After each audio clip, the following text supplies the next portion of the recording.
वासांसि जीर्णानि यथा विहाय नवानि गृह्णाति नरोपराणि तथा शरीराणि विहाय जीर्णान्यन्यानि संयाति नवानि देहि। योगेश्वर श्री कृष्ण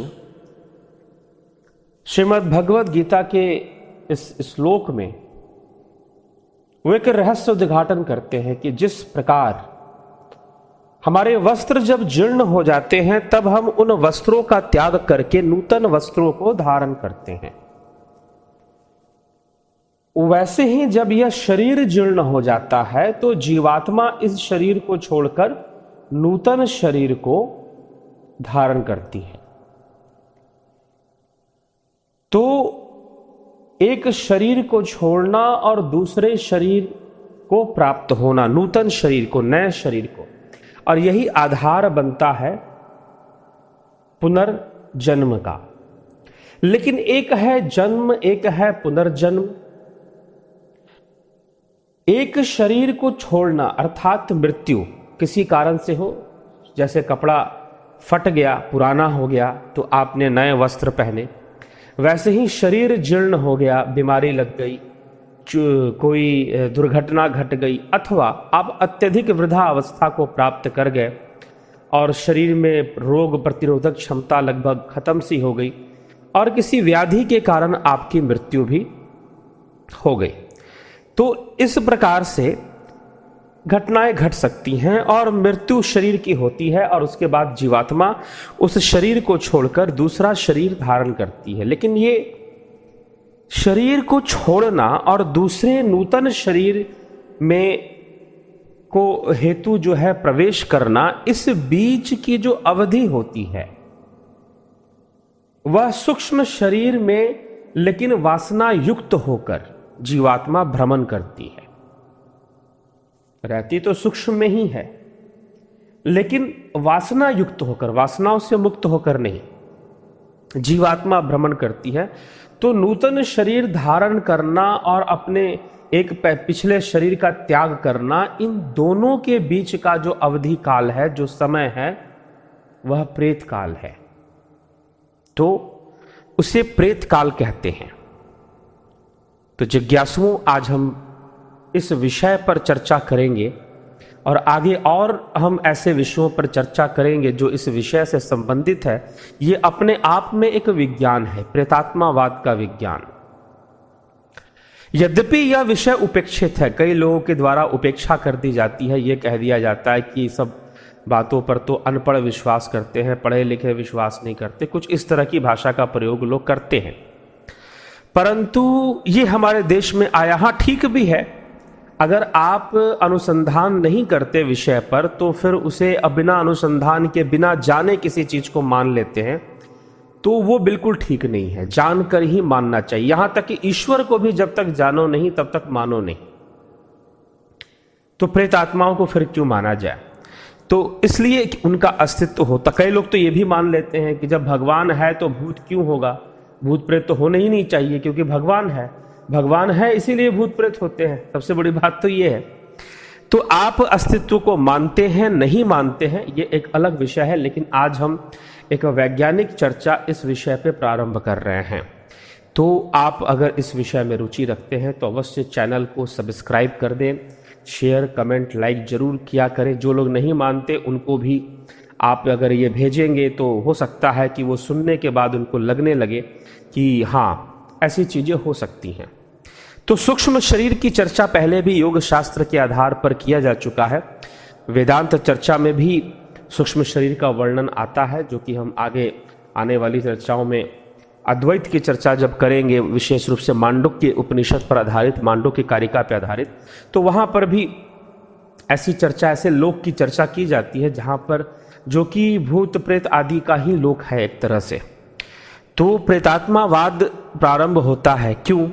क्योंकि मनुष्य के जीवन में ऐसी बहुत सारी घटनाएं घटती हैं जो इससे प्रभावित होती हैं। हम कितना मानते हैं, कितना नहीं मानते हैं, ये विषय नहीं है। मानने का तो काम ही मत किया करो, जानने का काम करो, जाने बिनु ना होए प्रतीति, सीधी सी बात है। तो मानने के चक्कर में तो रहना ही नहीं चाहिए, चाहे वो स्वयं भगवान ही क्यों ना, उसको भी मत मानो। मानना है तो जो है अनुसंधान पे आधारित या जो है अनुभव पे आधारित चीजों को ही माना करो, सबको मानने की जरूरत नहीं है। तो उपेक्षित रहता है कुछ लोगों के द्वारा क्योंकि उस पर अनुसंधान नहीं किया गया। परंतु आज हम प्रेतात्मावाद की जो चर्चा शुरू कर रहे हैं वो शास्त्रों का आधार लेकर हम नहीं करने वाले आपके समक्ष। हम आएंगे, शास्त्रों पर भी आएंगे, परंतु आज हमारा आधार होगा प्रेतात्मावाद की चर्चा का, वो होगा पाश्चात्य वैज्ञानिक, पश्चिम के वैज्ञानिक। हमारे देश में कोई ऐसी यूनिवर्सिटी नहीं है जो प्रेतात्मावाद के विषय को पढ़ा, पैरानॉर्मलिज्म जिसे कहते हैं, पैरानॉर्मल एक्टिविटीज या पैरानॉर्मलिज्म को वो पढ़ाती हो। कोई ऐसी यूनिवर्सिटी इंडिया में नहीं है। लेकिन अमेरिका में ऐसी विश्वविद्यालय हैं, ऐसी यूनिवर्सिटीज हैं जहां पर लोग पीएचडी भी करते हैं इस विषय में, प्रेतात्मावाद में वो पीएचडी भी करते हैं। वहां के लिए एक अनुसंधान का विषय है, हमारे लिए एक उपेक्षित विषय है मुख्य रूप से भारतीय समाज में। हाँ, ये अलग बात है कि भाई सामाजिक स्तर पर वैसे लोग बहुत मानते हों या फिर वो ऐसी चीज़ों में या ऐसे लोगों के पास जाते हों जो इन विषयों पर कार्य कर रहे हों, तो वो उनको मान रहे हों, वो उनका अपना व्यक्तिगत विषय है या उनका परिवार मानता है या वो जिस समाज में रहते हैं वो इन सब चीज़ों को पर विश्वास रखता है, उनका व्यक्तिगत विषय है। लेकिन मान्यता प्राप्त इस विषय को हमारे देश में शैक्षणिक स्तर पर या संस्थाओं के द्वारा नहीं है, विदेशों में है। तो ये चीज है। अब ये भी कह दिया जाता है कि हम विकसित नहीं होते क्योंकि हम भूत प्रेतों को मानते हैं, विदेशों के लोग नहीं मानते, ऐसा माना जाता था एक समय। मुझे भी बचपन में कहा गया था कि पढ़े लिखे लोग जो है भूत प्रेत को नहीं मानते हैं, तो फिर क्या इंग्लैंड के लोग पढ़े लिखे नहीं हैं और अमेरिका के हार्वर्ड यूनिवर्सिटी के लोग पढ़े लिखे नहीं हैं जहाँ पर जो है प्रेतात्मावाद पर पढ़ाई कराई जा रही है, वहाँ पर डिग्रियाँ मिल रही हैं। तो ये थोड़ा सा आप विचार कीजिएगा। हाँ ठीक है, अंधविश्वास नहीं होना चाहिए, आंख बंद कर कर किसी चीज को नहीं मान लेना चाहिए, लेकिन आप उस विषय पर अनुसंधान ना करें। और किसी विषय को, एक तो भारतीयों के अंदर एक मानसिक गुलामी की एक प्रवृत्ति है कि अगर कोई बात अंग्रेजी में कह दी गई तो हमको लगता है कि वो सही होगी। अगर अंग्रेजी में कोई बात कह दी जाए तो वो सही होगी, अगर वहां से कोई बात घूमकर आ रही है इंग्लैंड से तो वो सही होगा। तो कुछ इस तरह की मान्यता, ठीक है, इसमें अब परिवर्तन आया है, पहले की तुलना में तो काफी परिवर्तन आया है और लोग अपने देसी प्रतिभा पर, टैलेंट पर विश्वास करना लोगों ने शुरू कर दिया है। तो और भी बहुत सारी चीजें आएंगी क्योंकि अध्यात्म का ज्ञान तो मुख्य रूप से इसी देश से पूरे विश्व में जाता है।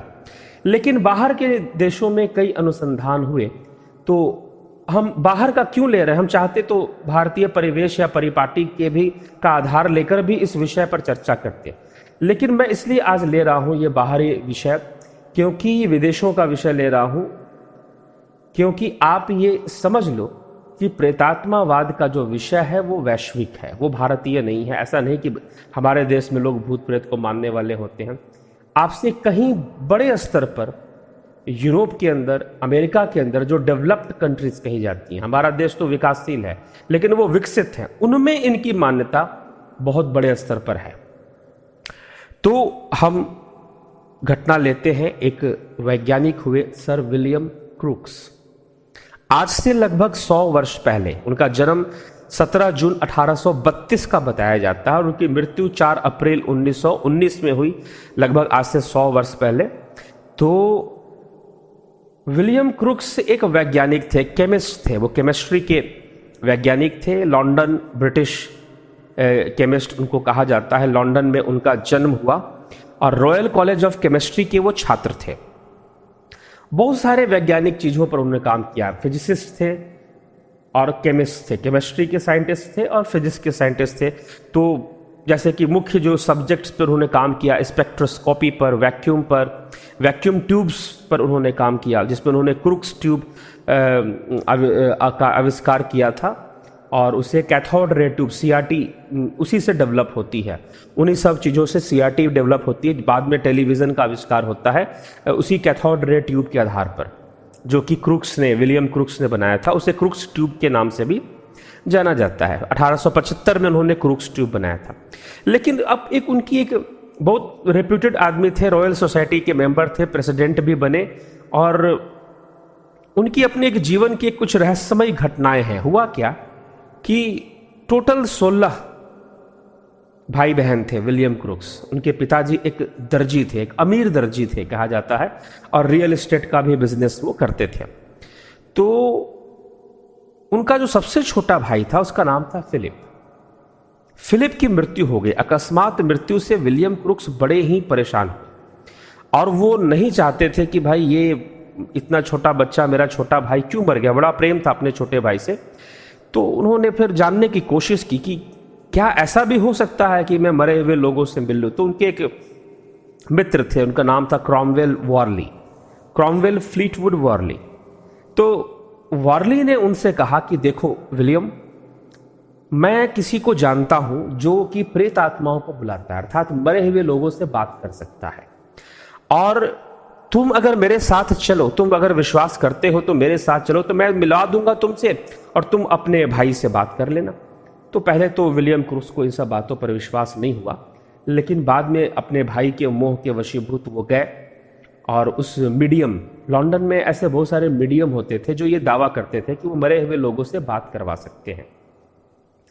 तो मरे हुए लोगों से मिल सकते हैं और बात करवा सकते हैं, बात कर सकते हैं, उनके अंदर ऐसी क्षमता होती थी। तो कई मीडियम से वो ऐसे मिले थे, लेकिन वॉरली एक मीडियम के पास ले गए और वहाँ पर जाकर वो सेशन उन्होंने अटेंड किया। कहते हैं कि उस मीडियम ने उनके छोटे भाई की आत्मा को बुला लिया और उनकी बात करवा दी, और जब उनकी बात हुई तो सारी बातें सच निकली। फिलिप के बारे में जो बहुत ही सीक्रेट थे, जो वही जानते थे, घर के लोग जानते थे, तो दूसरा कोई नहीं जानता था, वो सब बातें भी उस मीडियम ने बता दी। अब जो था विलियम क्रूक्स का जो पैरों तले की जमीन हिल गई, खिसक गई कि भाई ये कौन सी दुनिया है भूत प्रेतों, ये कैसे हो गया। कैसे एक व्यक्ति जो है उसकी आवाज भी बदल गई और ऐसा लगने लगा जैसे मेरा छोटे भाई की आवाज आ रही है, वही मुझसे बात कर रहा है। उसकी छवि भी धीरे धीरे दिखनी शुरू हो गई, और इस प्रकार से विलियम क्रूक्स को तो जैसे समझिए कि उनका सारा वैज्ञानिक बुद्धि जो थी वो उस समय शेक कर गई, हिल गई, किसी ने हिला दिया हो जैसे पूरे व्यक्तित्व को। अब विलियम क्रूक्स पूरी तरह से इस टॉपिक पर घुस गए, समा गए इसके भीतर, पूरा फिजिक्स केमिस्ट्री पीछे छोड़ दिया और पूरा रिसर्च जो है स्पिरिचुअलिज्म, पैरानॉर्मलिज्म पर उन्होंने शुरू कर दिया। और इस दौर में वो लगभग कई मीडियम्स यहाँ पर उन लोगों के लिए कहा जा रहा है जो जिनके ऊपर प्रेत आत्माएं आती हैं। भारत में भी आपने देखा होगा कई ऐसी जगहों पर लोगों के ऊपर प्रेत आत्माएं आती हैं। लोग, कुछ लोग तो जगह पे लोग ये भी मानते हैं कि देवी देवता आए हैं, किसी पर लोग कह देते हैं काली जी आ गई हैं, हनुमान जी आ गए हैं, कुछ इस तरह के बाद देवी आई है। तो इस तरह से भी चलता है। तो देवी देवता आते हैं कि नहीं आते, हम एक वीडियो में ये भी समझाएंगे कि कैसे ये चीजें घटती हैं और होती हैं। तो विलियम क्रूक्स ने कई मीडियम्स को, इसी तरह से कई मीडियम्स थी वहां पर, उनसे उन्होंने मुलाकात की। तो कुछ तो उन्होंने फ्रॉड केसेस पकड़े। कहते हैं कि 50 के आसपास उन्होंने लंदन में ऐसे फ्रॉड मीडियम पकड़े जो लोगों को बेवकूफ बना रहे हैं इस बात पर कि मरे हुए लोगों से वो बात करा देंगे। लेकिन उनको कई जो है बहुत जेन्युइन मिले, और जिनमें वो नाम खुद जो बताते हैं, केट फॉक्स एक मीडियम जो कि उनके लिए बहुत जेन्युइन, और फ्लोरेंस कुक जो कि उनकी सबसे नजदीकी मीडियम थी। 15 साल की एक लड़की थी फ्लोरेंस कुक, जिसके ऊपर उन्होंने अपनी पत्नी की, मरी हुई पत्नी की भी आत्मा को बुलाया था। और फिर डैनियल डुंगलास होम, डीडी होम का भी नाम आता है। उनका जो कि विश्वास दृढ़ हो गया था डीडी होम से मिलने के बाद, उनकी शक्तियों को देखने के बाद, आध्यात्मिक, स्पिरिचुअल, ये मरे हुए लोगों से बात करना, उनको बुलाना, इन सब। तो उन्होंने ऑकल्ट भी सीखा, जो ट्रेडिशनल ऑकल्ट था। एक ऑकल्ट कहते हैं भूत प्रेत तंत्र मंत्र की जो विद्याएं होती हैं, वहां पर लंदन में जो चलता था वो क्रिश्चियनिटी बेस्ड हुआ करता था। तो उस सब भी उन्होंने सीखा था बाद में। और वो उन्होंने एक वैज्ञानिक पक्ष में, परिवेश में इस विषय को लेकर आने वाले वही थे, विलियम क्रुक्स ही थे।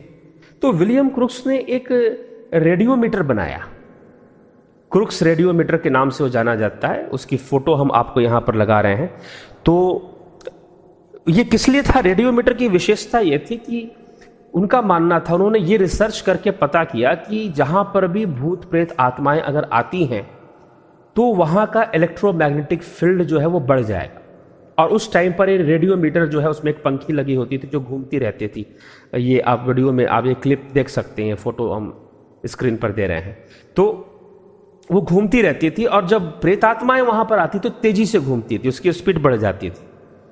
तो इलेक्ट्रोमैग्नेटिक फील्ड, वैसे तो देखिए आज के समय में ये इसको कंफ्यूज, क्योंकि इलेक्ट्रोमैग्नेटिक फील्ड तो कई चीजों में होती है ना, आपके मोबाइल में भी है, आपके खुद के अंदर भी इलेक्ट्रोमैग्नेटिक फील्ड है।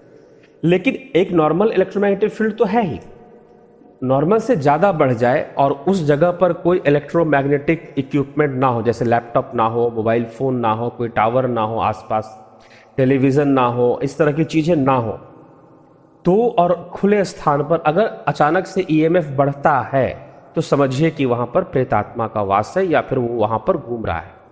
तो इस तरह की बात उनका रेडियोमीटर बताया करता था। तो इस प्रकार से रेडियोमीटर का बनाना और अपना सीआरटी को डेवलप करना, ये तो उनके वैज्ञानिक खोज बहुत थे। थैलियम नामक एलिमेंट को उन्होंने डिस्कवर किया था, खोजा था, उसके लिए भी उनका नाम जाना जाता है। और हीलियम पर भी उन्होंने काम किया था। और क्रुक्स ट्यूब के लिए लोग उन्हें विज्ञान के क्षेत्र में, जो साइंस के स्टूडेंट्स हैं वो जरूर विलियम क्रुक्स के नाम से परिचित है। लेकिन उनके जीवन की ये वो कहानी है जो कि लोग कम जानते हैं। तो प्रेतात्मावाद पर अनुसंधान करते करते उन्होंने कई वर्ष बिताए और कई एक मुकाम तक पहुंचने के बाद उन्होंने कई प्रेतात्माओं से वो मिले, उन्होंने बातें की, अपने घर के मरे हुए लोगों से वो आत्माओं को बुलाकर उन्होंने बातें की। फिर जो है 1916 में या 1900 उसी के आसपास उनकी पत्नी का देहांत हो जाता है, तो उनसे भी वो मिलते हैं, उनसे भी अपनी पत्नी को भी बुलाकर, अपने खासकर जो फ्लोरेंस क्रुक थी, जो एक मीडियम थी, 15 साल की लड़की, और उसके ऊपर प्रेतात्माएं आया करती थी, तो उसके ऊपर अपनी पत्नी को बुलाकर अपनी पत्नी से भी उन्होंने बात किया। तो ये उनके एक जेन्युइन रिसर्च और रिपोर्ट्स हैं विलियम क्रुक्स के, जो वो अपने रिपोर्ट्स में बताते हैं। इसका सारा का ब्यौरा वो देते हैं अपने रिपोर्ट्स के अंदर, सारा उन्होंने बताया है कि कैसे कैसे ये सारी घटनाएं घटी। तो विलियम क्रुक्स ने इन प्रेतात्माओं से मिलना, बात करना, उनके बारे में उन्होंने फिर ये सारी चीज़ों का ज्ञान भी समाज को दिया कि हाँ ऐसी चीज़ें होती हैं, मैं खुद मिला हूँ तो ऐसी चीज़ों से। फिर बाद में वो फिर से उस विषय को लेते हुए ही जो ऑर्थोडॉक्स सिस्टम ऑफ साइंस था, फिजिक्स का जो सिस्टम था, जो खोज जिसमें चल रही थी, उसमें दोबारा वो आ जाते हैं। लेकिन साथ में जो पैरानॉर्मलिज्म था, उनका जो प्रेतात्मावाद था, उसमें भी वो काम करते रहते, उसको त्यागते नहीं, उस पर भी उनका कार्य चलता रहता है। और उसके साथ साथ वो वहाँ पर लंदन में एक सोसाइटी थी, सोसाइटी ऑफ साइकिकल रिसर्च, उसके वो प्रेसिडेंट बनते हैं, जो इन सब विषयों पर रिसर्च करती थी।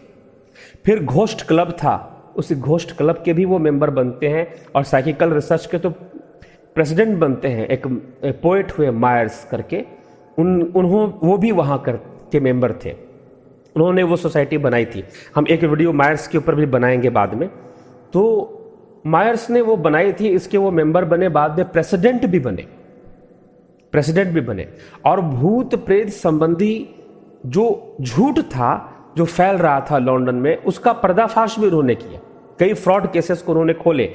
लेकिन साथ ही साथ पूरी दुनिया को, पूरे वैज्ञानिक जगत को उन्होंने ये विश्वास दिला दिया कि प्रेत आत्माओं का अस्तित्व होता है। उन्होंने उन्हें कहा कि मैं उनसे मिला हूं और कोशिश करने पर कोई भी मिल सकता है। उन्होंने ये बातें दुनिया के सामने रखी। फिर उन्होंने फ्लोरेंस कुक के ऊपर, एक इंग्लैंड के कोई राजा हुए थे पहले, जॉन किंग, उनकी बेटी की आत्मा कैटी है, उसकी आत्मा को, जो कि एक बहुत शक्तिशाली प्रेतात्मा थी, उसको फ्लोरेंस कुक के ऊपर बुलाया, उससे बातें की। वो इतनी शक्तिशाली थी कि वो अपने आप को थी, अर्थात वो शरीरी हो सकती थी। तो वो कुछ देर के लिए अपने आप को मैटरलाइज करती है, और वो उसके साथ फोटो खींचते हैं। फोटो खींचते हैं, आप स्क्रीन पर भी हमारे फोटोज वो देख सकते हैं, नहीं तो इंटरनेट पर सर्च कर भी आपको मिल जाएगा। तो फ्लोरेंस कुक के ऊपर वो एक मीडियम बनती है वो लड़की, और उसके ऊपर उन प्रेतात्माओं को बुलाते हैं। वो बहुत ही अच्छी मीडियम थी उनके अनुसार, क्योंकि बहुत शक्तिशाली प्रेतात्माएं जो कि बहुत नुकसान पहुंचा सकते थे वो भी वहां आते थे। तो विलियम क्रुक्स ने इस प्रकार से प्रेतात्मावाद के ऊपर काम किया है, जिसकी पूरी वो है, हम भले उनको ना ध्यान देते हैं। और उस आधार पर अमेरिका में भी जो है विलियम जेम्स करके हुए, उनके ऊपर भी हम कभी और व्याख्यान में आपको बताएंगे। और डीडी होम हुए, टेस्ला हुए, कई ऐसे हुए, अब्राहम लिंकन हुए अमेरिका के राष्ट्रपति, जिन्होंने प्रेतात्मावाद के ऊपर व्याख्यान दिए और उन्होंने दावा किया है कि हाँ, ऐसी शक्तियां होती हैं जो मरने के बाद भी रहती हैं। तो ये एक बहुत बड़ी एक रिवोल्यूशनरी घटना थी लंदन में, जो विलियम क्रुक्स के द्वारा हो रही थी। तो हमें इस पर विचार करना चाहिए। प्रेतात्मावाद के डीप कॉन्सेप्ट को हम आपके सामने ले आएंगे, और जो है इसको हम आपको समझा देंगे कि भाई ये कैसे ये चीज़ें काम करती हैं। इसके विज्ञान को समझना है। ये हम जो बना रहे हैं चैनल पर, आपको ये इसके विज्ञान को समझाने के लिए बना रहे हैं, ना कि कोई इसमें कोई और दूसरा उद्देश्य नहीं है। तो इसलिए इसको समझकर आप चलें और ज़रूर समझने का प्रयास करें और इसका लाभ उठाएं। तो धन्यवाद। दिव्य सृजन के इस चैनल पर भारतीय दर्शन शास्त्र, योग, अध्यात्म और आयुर्वेद जैसे मानव कल्याणकारी विषयों पर चर्चा होती है। अतः इस चैनल को सब्सक्राइब, शेयर और लाइक करके इसे आगे बढ़ाने में सहयोग करें। बेल आइकन टच करके हमारे आगे आने वाली वीडियो की जानकारी नोटिफिकेशंस में प्राप्त करें, और कमेंट करके आप इन विषयों पर अपने प्रश्न भी पूछ सकते हैं। धन्यवाद।